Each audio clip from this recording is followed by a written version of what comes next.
Our business has done hundreds of thousands of dollars in orders over the last few weeks, but we have a massive problem.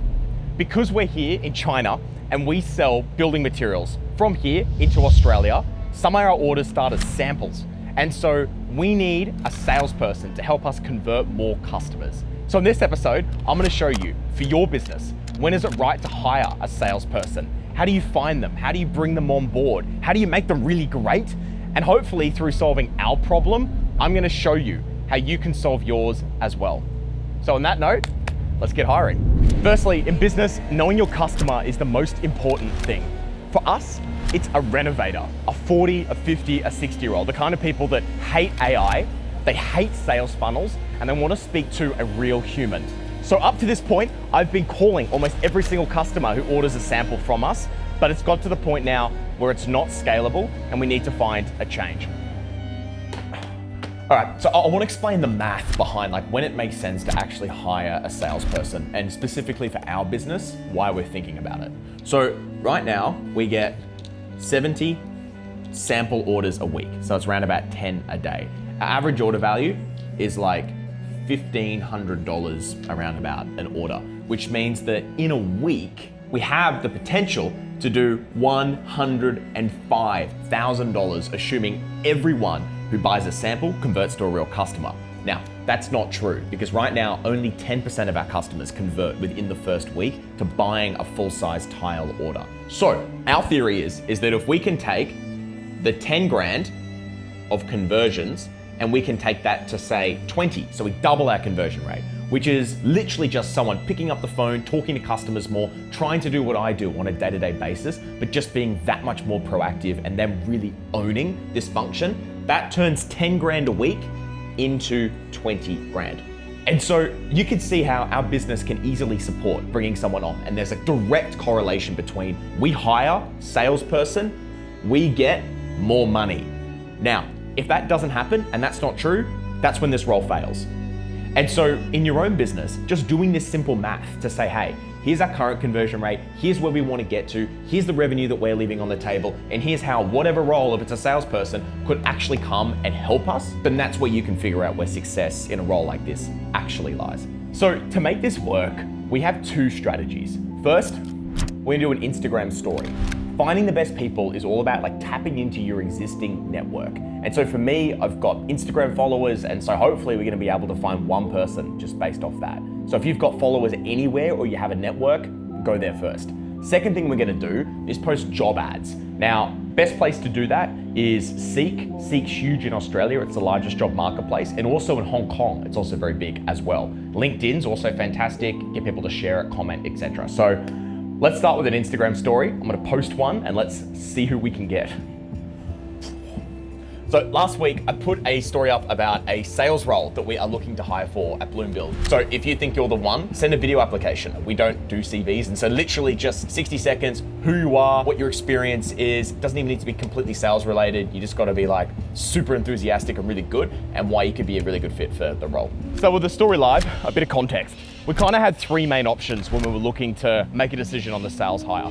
First was, we could just go and hire no one, focus on AI, digitize everything. Second was, we could hire someone. And third was to have me lean more in and just talk to every single customer and make that my only job.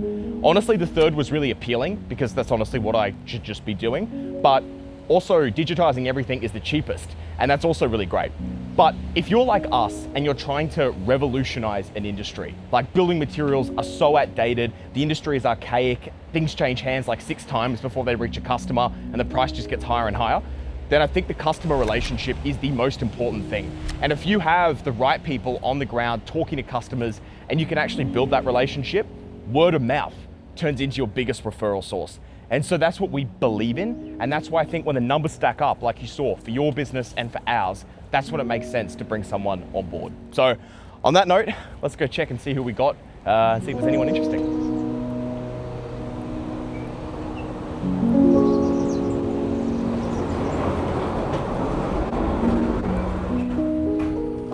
So it's been a few hours and we've got a bunch of applications that have come in. Let's look at some.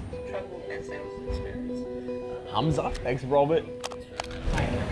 Sales. So firstly, thanks everyone for applying. I guess as I watch these, the three things that I care about, and maybe you should care about as well if you're starting to hire salespeople. First, energy. Do they bring energy to the table? Do you feel like when you watch their video that you feel more inspired and more motivated, or less?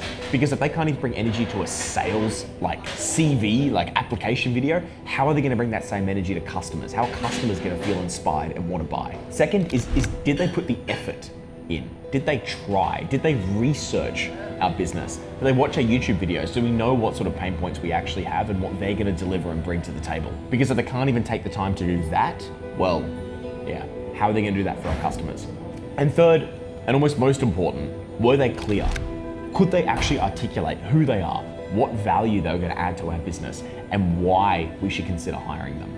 If you can't take that away from some sort of 60-second video in their application, well, it's not worth it. Again, whilst these points may seem simple, I've hired so many salespeople in my career, and if I just focused on these things, which is what I'm doing right now, this is literally what I'm going off, which will make the difference of hiring someone who's good versus someone who's great. Because if we stuff this hire up, it's gonna cost us not just time, it's gonna cost us money, it's all opportunity cost. Because whilst I'm spending time trying to get someone who's not that great to work and to win, well, we could have been spending the time on something else, actually growing our business.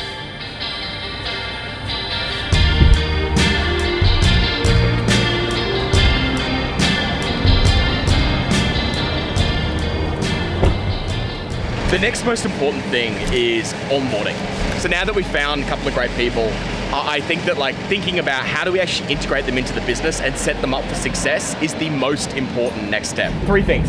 First, you want to set real KPIs, key performance indicators. Figure out what does success look like for your hire in the first week, the first month, and the first quarter. You need to show them a pathway so they know how to succeed. Second thing, culture is the most important thing in sales. And so when you hire these really enthusiastic salespeople, you need to make them feel like part of a team. Because selling is not selling. Selling is relationship building. That's how you actually sell a customer. And you need your salespeople to be able to do that. And so showing them how you do it and you've done it, whether that's through live calls, recordings, or whatever, that's the magic trick that's worked for me. And third, give them everything. What I mean by that is profit, it's revenue, it's your current margins. I would be as transparent as humanly possible with my people so you can actually communicate where the business is at and where the business needs to be.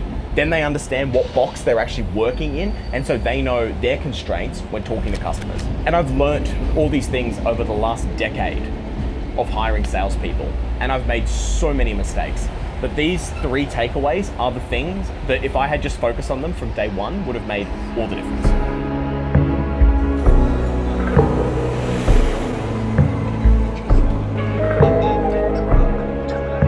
When we started this business, all I cared about was trying to get the right people who were able to help us support the customer. Because if there's one thing I've learned from my previous business experience is that if you don't have the customer core and central and actually be able to serve them, nothing else matters. And so if you've watched our previous episodes and how our business has evolved, we've literally documented all of it here on YouTube. We've gone from not making any sales to making sales, to then figuring out how to fulfill those orders, to then figuring out how to do samples and deliver those to our customers, then figuring out how to do full-size orders and do all of our container consolidation to get shipping down. We've done all these things. And so I feel like the final piece now that we can put into place is getting the right people to help support me, support the customer. Because if we don't have customers and customers don't love us and they don't want to talk about us, we're never going to change the industry.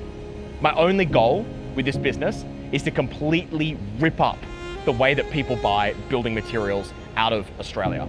And we want to change that because it's so expensive and there are too many people involved in the process. And so whilst this might seem like one simple hire, I think it will actually change everything for us and will just continue to set us on a new trajectory.